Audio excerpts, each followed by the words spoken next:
Hello les amis, j'espère que vous me voyez bien, j'espère que vous m'entendez bien et surtout j'espère que vous allez bien. Aujourd'hui je vais te parler de 5 piliers d'une perte de poids durable. Et oui, durable et non jetable comme on peut le voir par exemple avec les régimes dont je te parlerai un peu plus tard. Le premier, c'est de te connaître et d'écouter ton organisme. Ça, c'est le premier de tous les piliers. Si tu veux perdre du poids, cela commence et il finit par toi, avant toute chose. En fait, ça va générer un mal-être. Et si tu as envie que ça change, il va falloir te mettre en mouvement. Te connaître et écouter ton organisme, c'est le premier de ces mouvements. Ensuite, deuxième pilier, tu vas te fixer des objectifs spécifiques, raisonnables et qui te challenge. Donc c'est un petit peu un équilibre entre un pied dans ta zone de confort et un autre pied en dehors de ta zone de confort. Stop aux objectifs à la con, excuse-moi mais ça m'énerve, aux objectifs à la con du type perdre 5 kilos en une semaine sans faire de sport, sans faire quoi que ce soit. C'est de la connerie pure et simple. C'est de la connerie pure et simple. En revanche, perdre 5 kilos en un mois en arrêtant d'être essoufflé dans les escaliers et tout autre gain énergétique que ça te permet de gagner justement, ça c'est un objectif beaucoup plus spécifique déjà et beaucoup plus raisonnable et atteignable. Et en même temps, c'est quelque chose qui te challenge parce que tu n'as peut-être pas l'habitude de le faire. Ce qui m'amène au point suivant. Trouve un sport, ou plus, qui te plaît. Qui te plaît.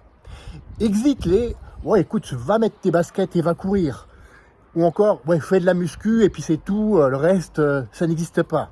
Ça encore, ce sont des réflexions à la con, tout simplement.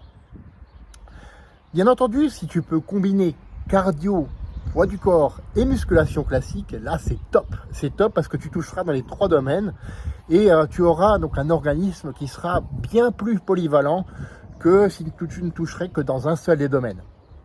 Mais attention, ça doit te plaire. Ça doit te plaire et te donner vraiment de l'énergie plutôt que de t'en prendre, même les jours où tu n'as pas envie, parce qu'il y aura des jours, effectivement, où tu n'auras pas envie. Soyons authentiques jusqu'au bout. Il y aura des jours où tu n'auras vraiment même pas envie de te lever. Oh, mais je dois faire cette séance de sport, ça me fait bip. Et voilà quoi.